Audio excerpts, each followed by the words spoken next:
하나님께서 이스라엘 백성들에게 약속해 주신 땅, 아브라함에게 제일 먼저 말씀하시고 그의 아들 이삭, 그리고 그의 또 아들 야곱에게 그 후손들에게 영원토록 주시겠다고 약속하신 땅이 가나안 땅이었습니다. 가나안 땅. 이 가나안은 그 위치한 곳이 서쪽으로 가면 지중해가 딱 있어서 더 이상은 갈 수가 없죠. 서쪽에 지중해를 옆으로 하고 또 동쪽으로 가면 요단강이 있습니다. 그 지중해와 요단강 사이에 있는 땅을 가나안 땅이라고 그래요. 남과 북으로 말하면 북쪽으로 올라가면 갈릴리 바다가 있고요. 그래서 조금 더 올라가면 단이라는 곳이 있는데 거기에서부터 밑으로는 브엘사바까지 사해보다 조금 사해 중턱쯤에 걸리는데 라고 보면 되겠죠. 그래서 이 지역의 면적을 보면은 아주 조그만 땅입니다. 그래서 우리 한국도 조그만데 한국에 있는 강원도보다 조금 더 클 정도예요. 그보다 별로 큰 차이가 안 납니다. 그러니까 이스라엘 땅이 얼마나 작은 땅인지 알만하죠. 그래서 지금 요단강을 그 사이로 해서 서쪽은 이스라엘 땅이고 동쪽으로 바로 건너가면 요단강이 딱 국경선이 되는데 바로 넘어가면 요르단이 되어집니다. 이스라엘 백성들이 바로 이 요단강가에 와서 진을 치고 그곳은 곧 모압 평지로 불려지고 있었는데 가나안 땅에 들어갈 준비를 하고 있었습니다. 여기에 상당히 그래도 적지 않은 세월을 머물고 있었어요. 여기에 아주 1, 2개월은 아니에요. 상당히 그래도 몇 년씩은 아니지만 40년이 차갈 때 여기에 도착을 해서 이제 가나안 땅에 들어가기 전까지 여기에 머물게 되어지는데 최소한 한 6개월 이상 정도는 머물지 않았겠는가 생각이 되어집니다. 이곳에서 많은 일들이 벌어지게 되어지는데 여기 와서 진을 치고 있는 사람들은 애굽을 나올 때, 그러니까 40년 전 애굽을 나올 때 20세가 넘어 나온 사람들은 여기에 딱 세 사람만 아직은 존재하고 모세와 여호수아, 갈렙 그 세 사람만 존재하고 나머지 사람들은 다 세대 교체가 이루어진 사람들이에요. 그래서 광야에서 낳거나 아니면 나이가 많은 사람들은 출애굽을 할 때 19살 이전 사람들만 여기에 있게 되어지는 것입니다. 그래서 여기 있는 사람들은 모두 다음 세대 사람들이 주축이 되었던 것이죠. 애굽을 나왔을 때에 지금 이스라엘 백성들이 가나안 땅에 들어가려고 시도한 적이 있었습니다. 시기적으로 보면 1년 반 정도 지난 다음에 성경에 그런 말씀들이 굉장히 자세히 기록되어 있어요.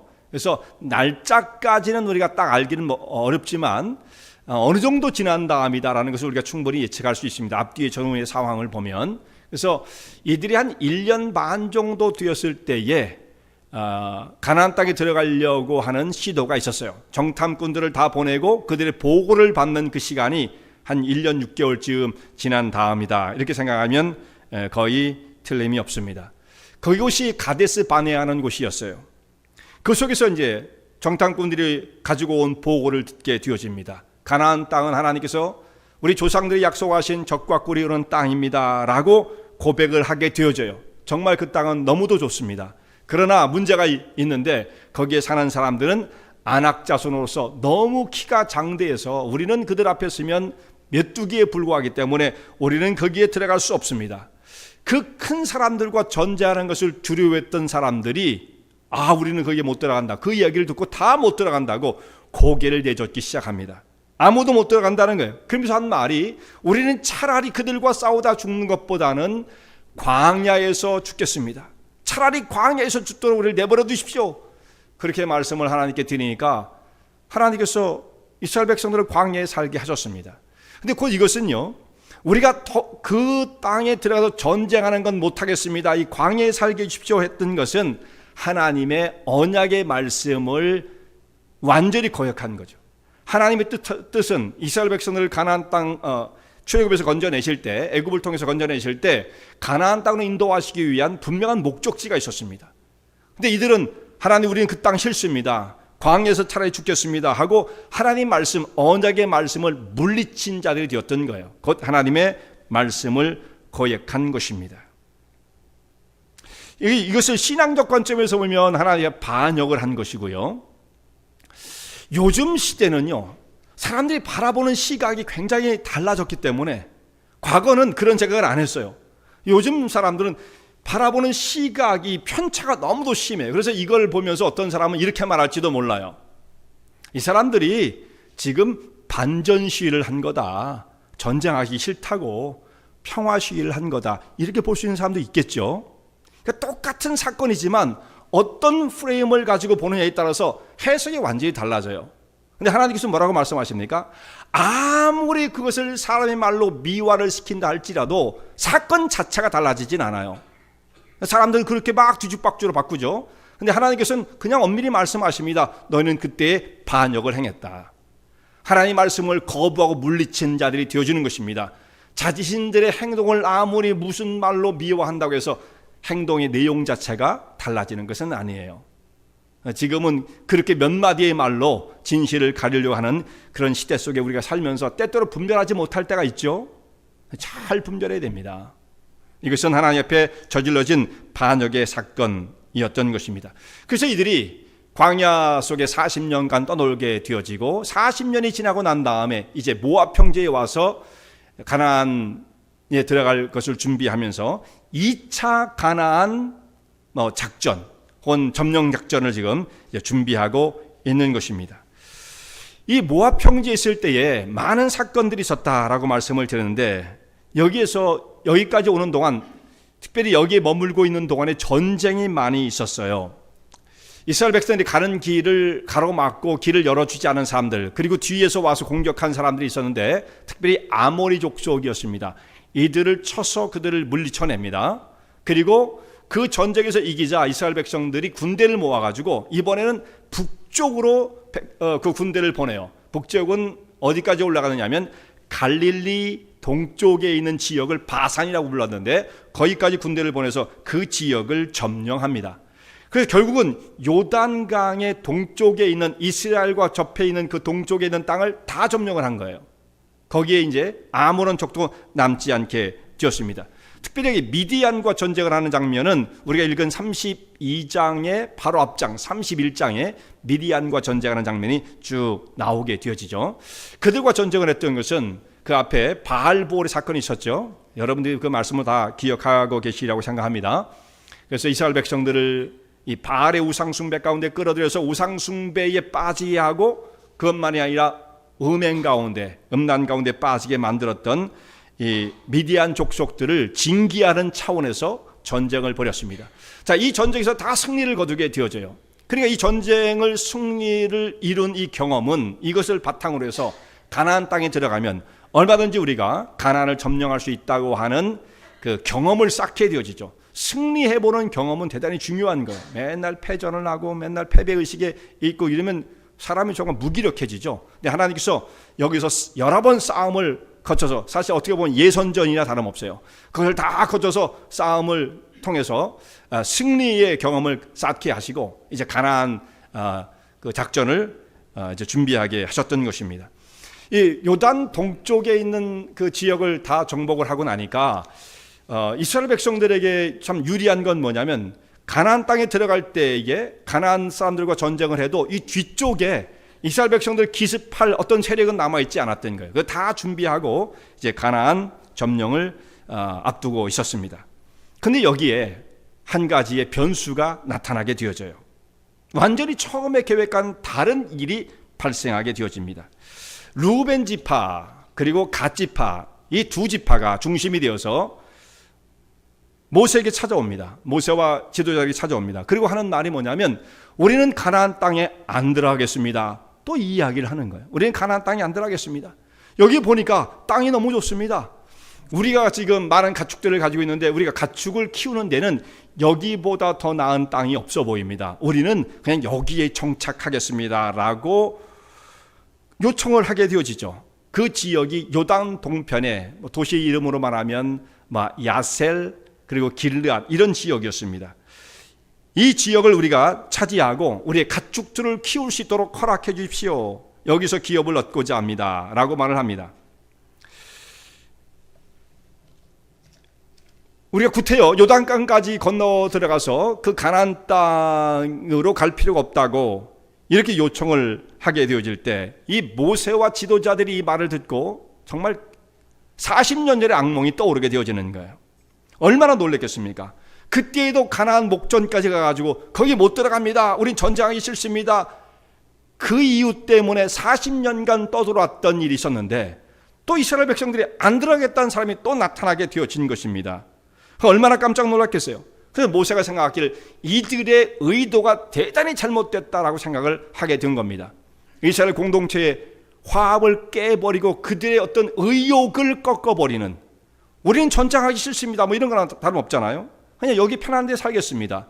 그 다른 사람에 미치는 영향이 얼마나 부정적인 영향이 컸겠습니까? 모세가 깜짝 놀라게 되죠. 도대체 당신들이 무슨 말을 하느냐 하면서 그동안 40년 전에 있었던, 그리고 그 일로 인해서 일어났던 일들을 이 백성들에게 다시 설명을 합니다. 우리가 40년 전에 가나안 땅에 들어가려고 실패한 적이 있지 않았느냐.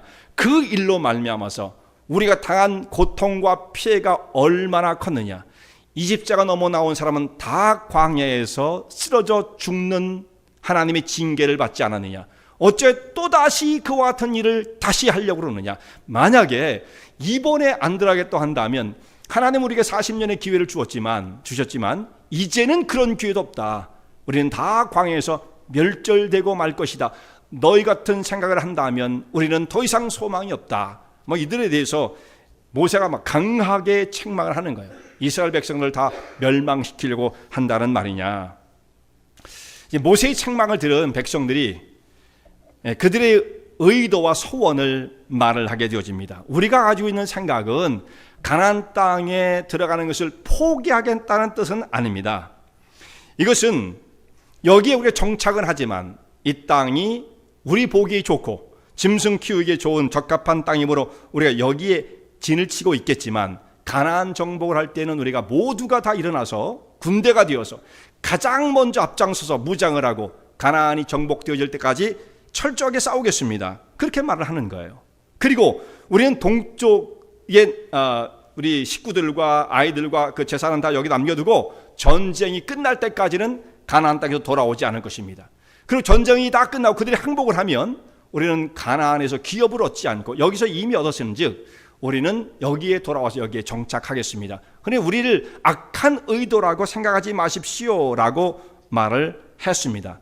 그러니까 이들이 지금 차지하고 있는 그 땅은 요단강 동편에 있는 지금 요르단에 속해 있는 땅을 의미하는 거예요. 그래서 원래 이제 이스라엘 백성들이 차지했던 땅이 상당히 원래 지금 이스라엘 땅보다 훨씬 넓었다는 것을 우리가 깨닫게 되어지죠.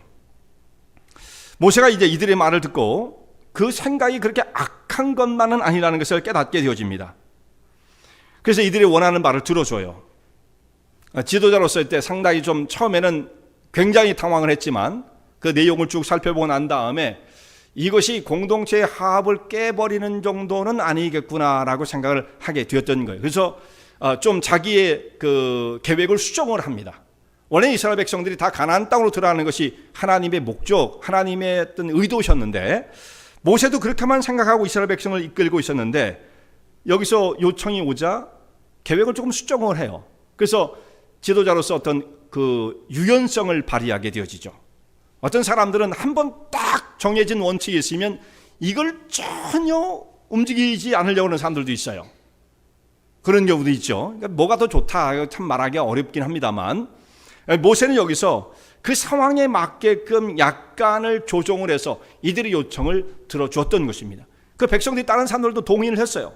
모세도 그랬고 제사장 엘르아살도 그랬고 이때 이미 이제 세대 교체가 이루어져서 그 다음 이스라엘 백성들이 이끌 지도자 여호수아가 세워지고 난 다음인데 여호수아도 막 그들의 요청을 들어주도록 그렇게 하죠. 다 이렇게 어그리가 됐던 문제예요. 그래서 이들이 동편의 기업을 차지하는 것이 허락되었던 것입니다. 그래서 요단 동편에 자리 잡은 사람들이 루벤 지파와 갓 지파 이 두 지파가 주축이 되었고 여기에 한 지파의 반만 참가를 하게 되어집니다. 그래서 므낫세 지파는 반은 동쪽에 남고 또 반은 그 가나안 땅으로 들어가게 되어서 므낫세 반 지파가 여기에 가담하게 되어지죠. 그래서 이들이 여기에 성을 쌓고 또 거처를 마련하고 여기에 기업을 얻게 되었던 것입니다. 그리고 이제 이들이 요단을 건너가서 가나안 족속들과 싸울 때 가장 먼저 앞장서 싸우겠다라고 서원을 하게 되어지는 거예요. 그런데 이제 이 전쟁이라는 것은 사람이 죽고 다치고 뭐 엄청난 무서운 일이죠. 여기 이미 기업을 얻고 난 다음에 전쟁이 났을 때에 정말 이 사람들이 약속했던 대로 군대를 만들어서 맨 싸움에 앞장서 싸움을 하겠는가 하는 것은 해보지 않고는 장담하기 어려운 거예요. 정말 전쟁이 정말 터졌을 때 이들이 맨 앞장 설 것인가 안 설 것인가는 이거 좀 뭐 증명하기 어려운 거잖아요. 해봐야 아는 거잖아요. 근데 많은 사람들이 그러니까 이렇게 말을 해놓고 그걸 지키지 않는 사람들이 참 많은 겁니다. 특히 전쟁 같은 건 더 하잖아요. 그래서 모세가 이들에게 단단히 말을 하는 거예요. 만약에 이렇게 맹세를 해놓고 하나님 앞에서 또 백성들 앞에서 이렇게 맹세를 해놓고 나중에 상황이 달라졌다고 그래서 너희가 전쟁에서 빠지게 되어지고 우리는 거기에 안 건너가겠습니다라고 해서 이곳에 남게 되어진다면, 그리고 피하여 숨어버린다고 한다면 너희의 죄가 너희를 찾아낼 줄로 알라. 그 말씀이 우리가 32장에 우리가 읽었던 본문의 말씀 중에 23절의 말씀이었죠. 그러니까 사람은 피하여 숨을지 모르지만 너희 죄는 없어지지 않는다 이거예요. 너희 죄가 너희를 끝까지 추적하여 너희를 찾아내고 말 것이다. 그러니까 사람들은 시간이 지나가면 그냥 없던 일로 만들어버린 경우들이 얼마나 많습니까? 세상에서 범죄를 저질러도 공소시효가 있어요. 그래서 어느 정도 시간이 지나가면 그냥 그 사람을 갖다 법정에 세우고 그런 것을 하지 않습니다. 가벼운 범죄인 경우는 공소시효도 짧아요. 살인 같은 경우는 뭐 한국이나 이런 나라들은 뭐 한 15년, 요즘은 좀 바뀌었다고 그러더라고요. 15년만 지나가면 사람이 살인을 했어도 나중에 법적으로 제재를 받지 않았던 거예요. 지금 뭐 좀 늘어났다고 그래요. 미국 같은 나라는 공소시효가 살인 같은 경우는 없죠. 살인은 뭐 100년 전에 일어났어도 그 사람이 살아만 있다고 한다면 기소를 해야 되는 거예요. 공소시효는 그 법정에서 그 사람을 얼마 동안 범인을 잡지 못했을 때 그냥 무효화시키는 제도가 공소시효입니다. 그것이 장단점이 있을 거라고 생각해요. 그렇게 되어진 이유가 다 있겠죠. 괜히 만든 건 아니겠죠. 근데 우리가 공소시효를 따지지 않는다 할지라도 사람들의 기억 속에서 시간이 오래 가면 그냥 희미해지고 말아요. 그렇게 과거에 못된 일을 했어서도 그냥 시간이 지나가면 기억 속에서 이게 좀 흐려지지 않습니까? 그 나중에 시간 되면 뭐 그걸 구태여 끄집어내서 뭐 그걸 또 따지고 벌을 주고 할 게 뭐 있느냐, 이제 다 지나간 얘기니까 그냥 끝내자, 이렇게 하는 경우들이 인간사에서는 늘 있는 일입니다. 그게 그냥 보통 평범한 일들이에요. 그런데 하나님의 나라에 있어서는 공소시효가 없다는 게 문제입니다. 왜 그러겠습니까? 사람은 기억력도 가물가물하고 오래도록 증거를 보존할 수 없기 때문에 어쩔 수 없이 공소시효를 적용할 수밖에 없어요. 그런데 하나님의 나라에 있어서 하나님께서는 우리 사람들의 죄를 시간이 간다고 해서 잊어버리시는 분이 아니에요.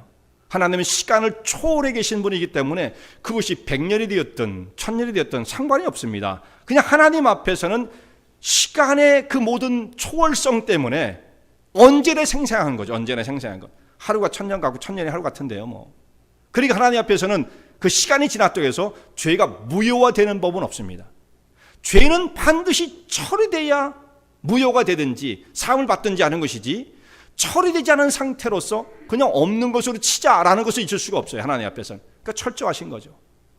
반드시 죄는 처리가 돼야 한다. 처리라는 게 뭐예요? 사함을 받든지 아니면 그 죄에 대한 보응을 받든지 두 가지밖에 없어요. 없어지지 않습니다. 그래서 하나님이 베드린 이 서원은 반드시 이행되어야 합니다. 자, 오늘 이 말씀은 가나안 점령을 앞두고 이제 2차로 이제 그 다음 세대인 사람들이 모압 평지에서 그 가나안에 들어갈 입성 준비를 하면서 있었던 말씀이에요. 그때 있었던 역사의 기록이기도 합니다. 그런데 이 말씀은요, 서원을 품은 사람은 반드시 이행하라고 하는 의미가 이 말씀 속에 들어있어요. 너희가 만약 그것을 잊어버리면 하나님께서 너희 죄를 반드시 찾아낼 것이다. 너희 죄가 너를 찾아낼 것이다. 피하여 숨을 데 없다. 이런 말씀이죠. 그러므로 하나님 앞에 드린 서원은 반드시 지켜야 한다는 말씀인데, 우리가 지난주에 하나님의 은택을 결코 잊지 말라는 말씀을 우리가 나눴죠. 그래서 민수기 28장 29장에 각종 절기와 제사를 어떻게 드릴 것인가, 예물을 어떻게 구별해 드릴 것인가에 대한 아주 디테일한 말씀이 쭉 나와 있었어요. 그리고 30장에 잠깐 언급을 드렸죠. 거기에는 한 장 전체가 서원에 관한 문제였다. 서원입니다. 어떻게 하나님 앞에 서원을 갚을 것인가에 대한 문제를 한 장 전체를 중점으로 해서 그 문제를 다뤄요. 굉장히 중요한 문제입니다. 하나님 앞에 서원을 하고 서원을 이행하는 것, 이것은 중대한 문제가 되어지는 것입니다. 그리고 이제 오늘 이 말씀이 그 31장인 전쟁의 기록이 하나 있고 바로 그 다음에 이제 오늘 이 말씀이 기록되어 있는 거예요. 너희가 하나님 앞에 서원을 하였다면, 이스라엘 백성들 앞에서 맹세를 했다고 한다면 반드시 그것을 지켜야 한다라는 말씀이죠.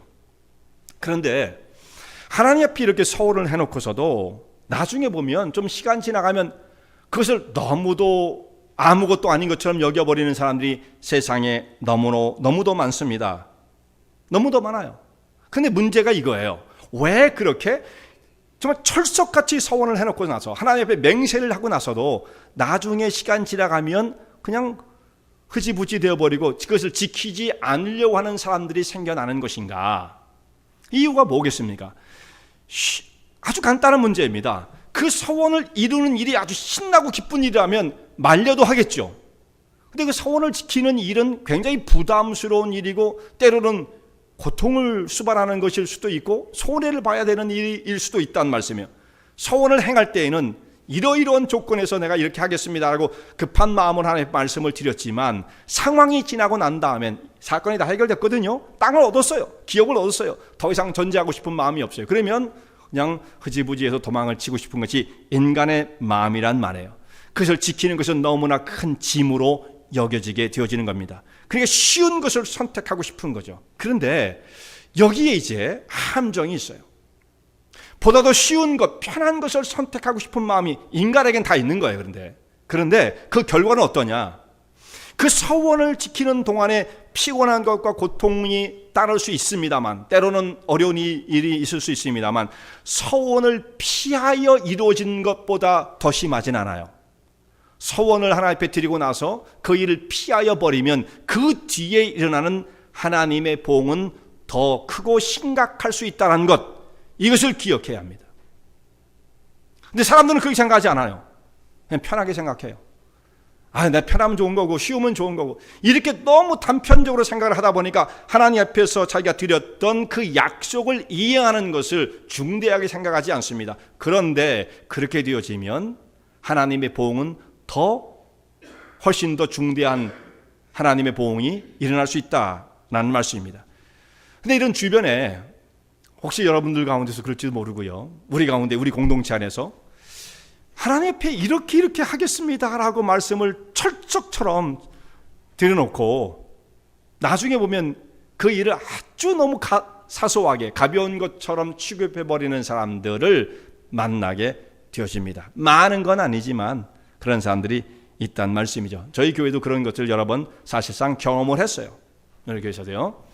나중에 결과를 우리가 다 추적하진 않았지만 성경이 분명히 말씀하는 바는 그렇게 되어지면 그 결과는 그에게 큰 화가 되어진다라는 말씀입니다. 그래서 하나님 앞에 우리가 서원을 지킨다는 것은 대단히 중요해요. 왜 그러냐면 하나님 앞에 약속을 지킨다는 것은 약속을 지킨다는 우리의 믿음의 신실성을 보여드리는 거예요. 근데 만약에 약속을 지키지 않으면 그 사람이 거짓말장이요 신실하지 않다는 뜻이에요. 곧 그것은 내 믿음은 가짜입니다 라고 하는 거랑 다름이 없어요. 왜냐하면 믿음이라는 게 뭡니까? 나는 그냥 믿는다라는 게 믿는 건 아니에요. 그 속에 신실성이 담겨 있어요. 우리가 믿음을 영어로 말하면 faith라고 말하죠. faith. 믿는다. 그 속에 어떤 의미가 되어 있습니까? 신실함이 담겨 있는 거예요. 그래서 그 다른 말로 말하면 faithfulness인데 언제 그것이 이루어집니까? 약속을 지키는 사람이 그것이 이루어지는 거예요. 난 믿는다, believe라고 하는 것도 좀 중요한 물론 표현이긴 합니다만 그 속엔 어떤 신실함이라는 것이 어떻게 작용하는지 잘 우리는 추상적으로 생각을 한단 말이에요. 잘 모르겠다. 그냥 믿는다고 얘기만 하면 된다고 생각해요. 그 속에 신실성, faithfulness가 포함되어 있지 않은 믿음은 믿는 게 아니에요. 그러니까 서원을 지키지 않는 사람은 아무리 내가 I believe then 아무리 얘기를 해도 사실 그의 고백은 공허한 것이다 라는 말씀입니다. 그러니까 이 서원을 지키는 건 대단히 중요한 거예요. 그런데 제가 이제 소원에 대한 말씀을 많이 드리죠. 성경을 읽어보면 그 소원이 너무나 많이 나오기 때문에 제가 일부러 소원만 골라서 설교하는 건 아니잖아요. 굉장히 소원이 많이 나와요. 그런데 이렇게 하다 보니까 성도 여러분들이 소원을 잘못했다가는 이거 피곤해지는 거구나, 안 하는 게 상책이다, 이런 생각을 할 수가 있잖아요. 소원하는 게 힘든 거다. 근데 잘 생각하셔야 됩니다. 소원은 믿는 사람이라면 다 있는 거예요. 여러분 한번 생각해 보세요. 내가 믿는다는 고백을 갖고 있긴 한데 나는 소원은 없어. 그러면 그 뭘 증명하는 것이냐면 나는 안 믿는다라는 것을 증명해 주는 것입니다. 왜 그렇습니까? 하나님을 믿는다는 것은 그냥 미지에 있는 어떤 신적 존재에 대한 그 분을 그냥 나는 인정해 주는 것 정도, 이게 아니거든요. 하나님의 거룩한 형상대로 지음을 받은 하나님의 백성으로서 그 형상을 내게 부여하신 그 하나님 앞에 인격 대 인격인 만남을 가지게 되어지면 그 관계 속에서 소원은 자연스럽게 일어날 수밖에 없는 거예요. 자, 사람과 사람이 만나면 사람과 사람이 살아가는 그 삶의 모습은 서로 약속을 주고받는 거죠. 나 혼자만 살면 소원과 약속은 필요 없어요. 그러나 두 사람 이상 모이면 그 속에서 관계가 형성되어질 때 결국은 그 속에서 서로 약속이 존재할 수밖에 없는 겁니다.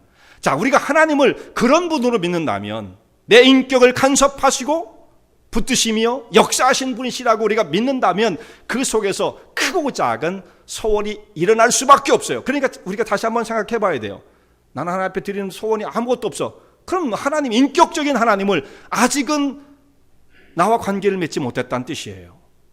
그게 중요한 겁니다. 중요한 거예요. 이거 자신의 믿음을 한번 점검해 볼 수 있는 중요한 거죠. 물론 어떤 사람은 큰 것일 수도 있죠. 저는 일평생 하나님의 나라와 영광을 위해서 산 전체를 드리겠습니다, 이럴 수도 있고요. 하면 작은 거라도 저 다음 주일날 하나님 교회 안 빠질게요, 이런 거라도 또 있을 수 있지 않습니까? 하나님 앞에 주고받는 소원은 반드시 일어날 수밖에 없다라는 것입니다. 그래야만 믿음을 가진 거예요. 그런데 우리가 소원을 품어야 되는 것은 너무나도 지극히 신앙 안에서 당연한 것이고 중요한 것이지만, 문제는 이 소원을 잘 지키기가 어렵다는 우리의 한계 때문에 문제가 있어요. 왜 지키지 못합니까? 인간은 타락된 본성을 가지고 있기 때문에, 거짓됨이 있기 때문에 이 소원을 지키는 것이 그렇게 쉽고 간단한 것만은 결코 아닌 것입니다. 그래서 누구에게나 물론 이것은 문제가 될 수 있어요. 그래서 소원할 때 신중해야 하고 어떤 소원을 드렸든지 하나님 앞에 반드시 그걸 지켜야 한다라는 말씀입니다. 그래서 성경에 보면 이제 그런 관련되어진 많은 말씀이 나옵니다. 예수님께서 이렇게까지 말씀하십니다. 너희가 도무지 맹세하지 말아라. 왜 그런 말씀을 하셨겠습니까? 너희는 도무지 맹세하지 말아라. 맹세하지 말라는 얘기가 무슨 뜻이냐면 서운하지 말라는 뜻이나 마찬가지예요. 어떤 것을 약속하지 말아라. 컨트랙을 맺지 말아라. 혹은 커버넌트를 맺지 말아라. 마찬가지죠. 그러니까 사람과 사람 사이에 맺어지는 것은 컨트랙이라고 우리가 말을 하고, 영어로 말한다면 하나님과 우리 사이에 맺어지는 것을 커버넌트라고 말할 수가 있는 거죠. 그런 거 맺지 말아라 하는 말씀처럼 들려요. 마태복음 23장에 있는 말씀 보면 거기에 이런 말씀이 나옵니다. 사람들이 맹세를 할 때 어떤 사람은 성전으로 맹세를 하는 사람이 있는데 그 성전으로 맹세한 것은 지키지 않아도 된다라고 말하는 사람이 있다. 이건 누가 그런 얘기를 했습니까? 서기관과 바리새인들이 백성들을 가리키면서 너희가 성전으로 맹세했으면 그건 안 지켜도 돼. 근데 성전에 있는 금으로 맹세를 했다 한다면 반드시 지켜야 돼. 이렇게 백성들을 가르쳤어요.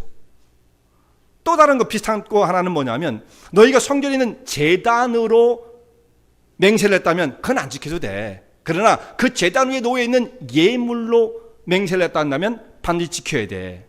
이렇게 백성들을 가르쳤어요. 이 서기관, 성경 말씀을 줄줄 외우고 있는 이 율법사들이 백성들을 모아놓고 자기의 성경의 지식을 자랑하며 유식한 척하면서 했던 말이 이런 겁니다. 성전으로 맹세를 했어 너? 들어보니까 성전으로 맹세했네? 그건 안 지켜도 돼. 이런 식으로 얘기한 거예요. 여러분 한번 생각해 보세요. 어떤 사람이, 우리는 무슨 약속을 할 때 내 말의 진실성을 담보하기 위해서 무슨 얘기를 합니까? 야, 그게 아니면 내 손바닥에 장을 지진다, 이렇게 얘기를 하죠. 우리는 그게 우리의 그 말의 그 신빙성을 높이기 위한 우리 용어들이에요. 근데 이스라엘 백성은 어떻게 했느냐? 무슨 말을 하면서 자기의 그 말의 주장을 신빙성을 그 증거하기 위해서 했던 것이 나 성전으로 맹세하게, 성전으로 이렇게 얘기를 했던 거거든요. 그래서 성전으로 맹세를 하는데 어떤 사람이 구태여, 잘 생각해 보세요.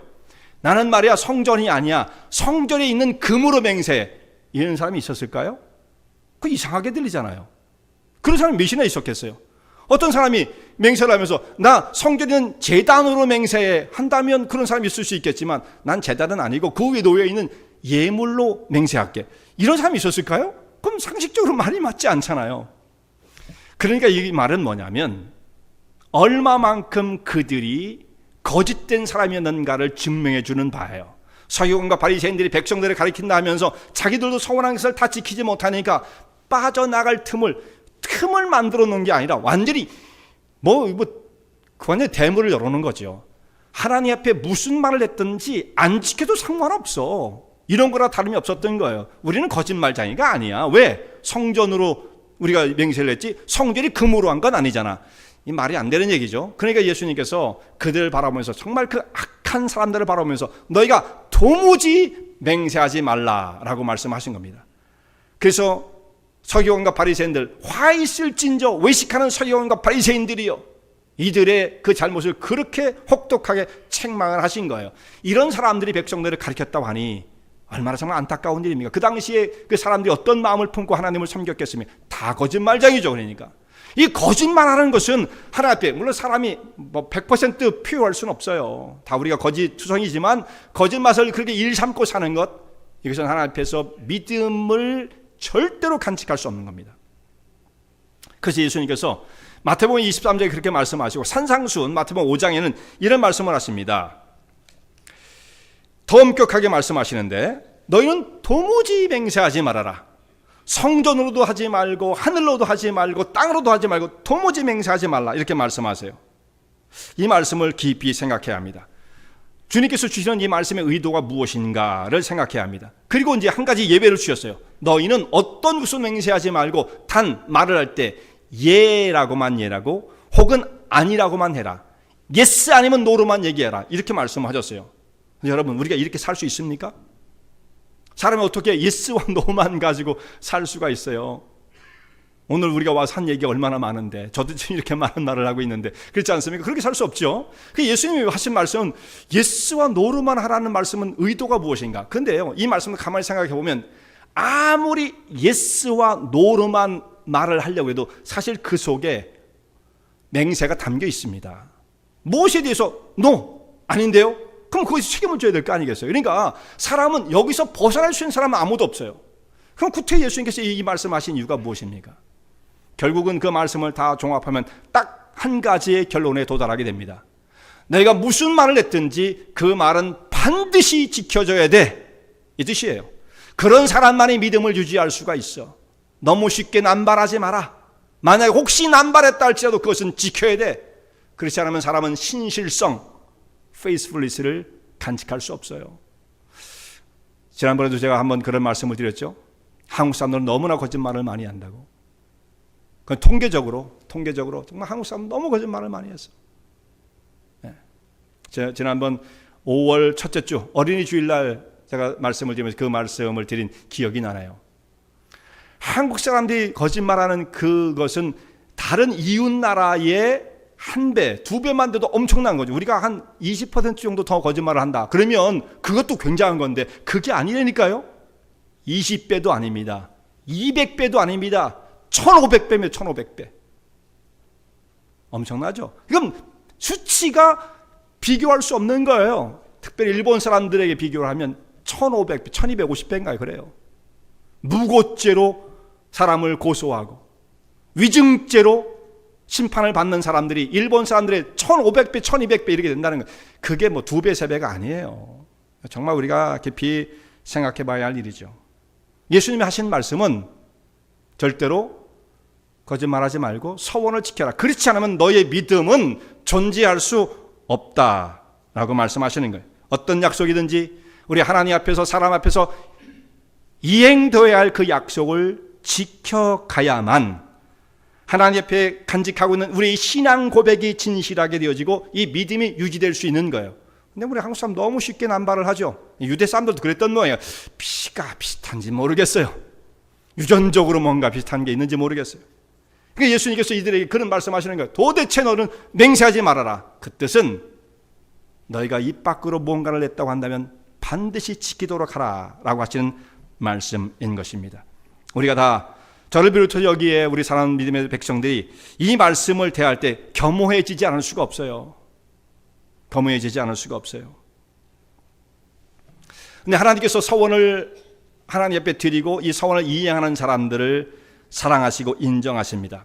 시편 15편 말씀에 보면 주의 장막에 유하며 주의 성산에 거할 자가 누구인가 하는 말씀이 나와요. 그렇게 말하면서 거짓을 말하지 않고 참소치 아니하며 쭉 그런 하나님의 그 장막에 유하고 성산에 거하는 자가 누구인지에 대해서 쭉 말씀을 하고 마지막 부분에 가면 시편 15편 마지막 부분에 이런 말씀이 나옵니다. 그 마음에 서원한 것은 해로울지라도 변개치 아니하며. 자, 가만히 생각해 보니까 손해가 막심한 것 같아요. 내가 이 얘기를 그때 해놨던 이야기를 지키려면 그런 거 많죠. 그냥 나중에 상황 지나가면 안 하는 거예요. 그냥 상황 지나갔잖아. 이렇게 쉽게 넘겨버리면서 그 일을 이행하지 않으려 하는데 하나님께서 뭐라고 말씀하십니까? 그 마음에 품은 서원은 해로울지라도 변개치 아니하며.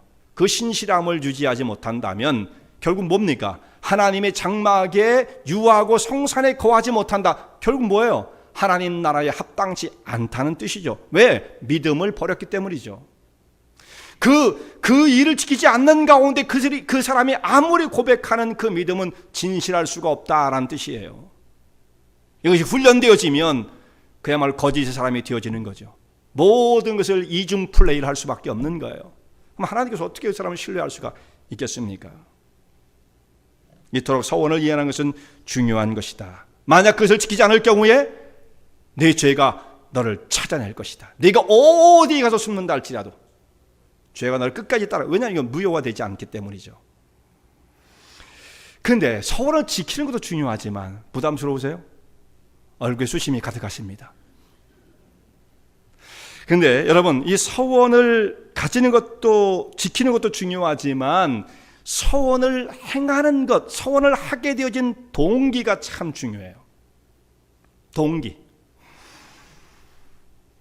오늘 말씀의 결론 부분을 보면 그 말씀이 끝까지 그 결론이 동기의 그 결론까지 다 나와 있지는 않지만 역사를 통해서 이제 증명되는 바를 우리가 생각해 봐야 합니다. 어떤 사람은 급한 마음으로 하나님 저에게 이렇게 해주신다면 저는 이런 일을 하길 원합니다라고 하는 서원이 티피컬한 거죠. 주로 대부분이 그렇습니다. 주님 저에게 이와 같은 기도 응답을 주신다면 저는 이렇게 살겠습니다. 이런 서원 안 풀어본 사람이 어디 있어요? 이런 것도 안 해보면 그것도 문제죠. 안 해본 사람 없죠. 근데 얼마나 지켜왔는지 생각해 봐야만 하는 것입니다. 근데 이 동기가 중요해요. 자, 이스라엘 백성들이 여기 이제 르우븐 지파, 갓 지파 사람들이 동편 땅을 차지하고 살겠다라고 했던 그 이유가 무엇인가? 우리는 이 동편에 자리 잡고 가나안 땅에 있는 기업을 우리는 요구하지 않겠습니다. 여기에 머물겠습니다라고 했던 이유가 무엇인가? 그리고 우리가 그것만 허락되어진다면 전쟁터에 가장 용감하게 맨 앞장서서 싸움을 싸워 갈 것입니다. 이렇게 약속을 하게 되었어요. 그런데 그렇게 말한 이유가 무엇인가? 그 땅을 선택한 이유가 무엇인가? 야셀과 길르앗 땅을 우리의 기업으로 삼게 해 주십시오. 그렇게 요구할 때 무슨 말을 합니까? 우리가 이 주변을 둘러보니 짐승 키우기에 적합합니다. 우리는 짐승을 많이 가지고 있는 사람들로서 가축을 키울 때 이 땅이 우리에게 적합하니 우리는 이 땅을 차지하고 가나안 땅의 기업을 요구하지 않겠습니다라고 이야기했던 거예요. 곧 그들의 눈으로 보며 판단을 했던 거죠. 그 땅을 선택했던 동기가 바라보니까 좋았던 거예요. 내가 보기에 좋았더라라는 것이죠. 여기에 이 결정을 내리는 데 있어서 하나님의 언약이라든지 하나님의 약속이라든지 주의 뜻이 무엇인지에 대한 관심이 전혀 없었다라는 말씀입니다. 그런데 그렇게 동기를 가지고 결정을 내리게 되어지면 그 결과가 어떠합니까? 그 결과가 자, 쉽게 생각하면 이런 거예요. 하나님께서 이스라엘 백성들에게 그런 포부를 갖게 하신 것이 얼마나 대단하냐. 원래 땅이라는 건 가나안 땅이 요단 건너 서편 쪽에 있는 땅만 하나님께서 이스라엘 백성들 아브라함 후손들에게 주시겠다고 약속하셨는데, 가나안 동편까지 차지해 땅도 넓어지고 지역이 넓어졌으니 얼마나 참 비전이 넓은 좋은 사람들이네 생각할 수도 있겠죠. 정말 생각이 나름이에요. 어떤 프레임을 가지고 정말 볼 것이냐의 문제입니다. 그런데 그 프레임이 하나님의 기준에서 봐야지 자기 좋은 대로 해석하면 안 된다, 이 말씀이에요. 우리는 그런 때가 참, 이런 오류 가운데 빠질 때가 너무나 많습니다. 역사를 자기 보고 싶은 대로 보는 거예요. 그냥 내 보고 싶은 대로. 그렇다고 사실이 변합니까? 그렇지는 않습니다. 자, 이렇게 되었을 때 땅 넓어지고 좋았잖아요. 그 나라가 부강하고 발전한 거 아니겠습니까? 좋게 생각할지 모르지만 하나님의 언약과 하나님의 뜻을 생각하지 않은 채 인간적인 기준과 판단에 이루어진 어떤 일, 그 동기가 인간적인 발상에서 이루어진 것이라고 한다면 결실은 절대로 좋지 않다라는 뜻입니다. 어떻게 되었습니까?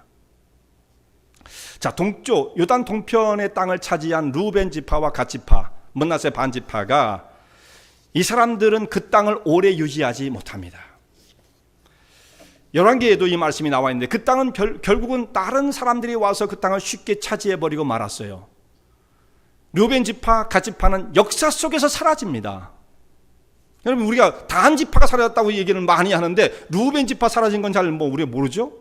대부분의 지파들이 거의 다 사라지는데 제일 먼저 사라진 게 이 루벤 지파, 갓 지파, 므낫세 반 지파예요. 이 요단 동편에 있는 땅들을 다 금방 잃어버리고 마는 거죠. 다른 이방인들이 와서 점령을 하고 그 땅을 그 사람들이 지배했기 때문에 이스라엘의 루벤 없어졌어요. 제일 먼저 없어집니다. 갓 지파 없어졌어요. 자, 이들이 그것을 오래도록 차지하고 하나님의 언약을 이어받고 주의 역사를 이룰 수 있는 생명력인 뿌리를 그 땅에 내릴 수 있었어야 좋은 결실을 맺는 것이지만 그러질 못했습니다.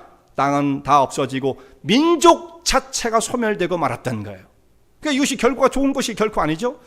사람이 볼 때는 이렇게 하면 나는 성공할 것 같아, 좋을 것 같아. 그렇지가 않다는 말씀입니다. 결국은 지금도 요단 동편의 아까 제일 처음에 가나안의 지경을 말씀드리면서 제가 왜 그 구태여 그 지하그래피를 말씀을 드린 이유가 뭡니까? 요단 동편에 있는 그 땅은 요르단 땅이 된 겁니다. 지금 그 땅을 클레임하지 않아요. 할 수도 없고요. 거기서는 이미 잃어버린 옛날 것이 되고 하나님도 그 땅을 약속하지도 않으셨어요.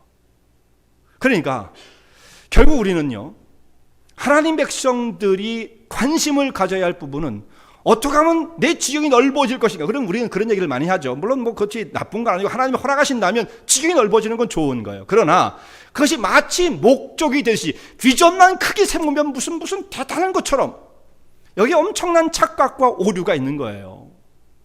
자기 욕심을 이렇게 눈덩이처럼 만들어 놓고 큰 비전을 가지고 크게 보면 그렇게 그야말로 아무데나 갖다 붙이고 자기의 그 욕심을 하나님의 이름으로 정당화시키려고 하는 이런 일들은 참으로 위험하고 악한 것입니다.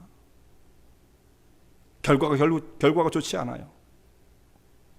하나님의 백성들은 눈앞에 있는 이익을 급하게 쫓아가는 사람들이 아니에요. 대신에 하나님이 기뻐하시는 뜻이 무엇인가? 어떻게 보면 그 두 가지를 비교해보면 때로는 좀 초라해 보일 수도 있어요. 초라하기보다는 겸손할 수 있죠. 소박할 수 있죠. 좀 더디어 보일 수도 있어요. 세상의 유명세를 탈지 못할 수도 있어요. 이스라엘 그 땅 조그만 거, 그건 대단한 거 아니잖아요. 그러나 그 조그만 땅에서도 하나님의 언약을 간직하며 주의 역사를 이루는 그 하나님의 손길 가운데 쓰여졌던 것이 역사적으로 의미가 있는 것이지, 넓은 땅 차지하고 잘 살고 떵떵거리면 그게 하나님 나라에 쓰여지는 일꾼인가? 그렇지 않다는 말씀이죠. 우리는 눈앞에 있는 것을 바라보고 쫓아가는 사람들이 아닙니다. 그 동기가 거의 있지 않습니다. 울량하신 하나님의 선하신 뜻이 무엇인가 보여주신 바를 따라 믿음으로 그 길을 걸어가는 사람들이에요. 근데 거기에 가면 결국은 하나님께서 우리에게 예비하신 영적인 결실이 있어요. 하늘의 상속이 그 가운데 있는 거예요. 그 믿음의 세계를 오늘도 바라보고 그 길 가운데 서시는 하나님의 종들 되시길 바랍니다.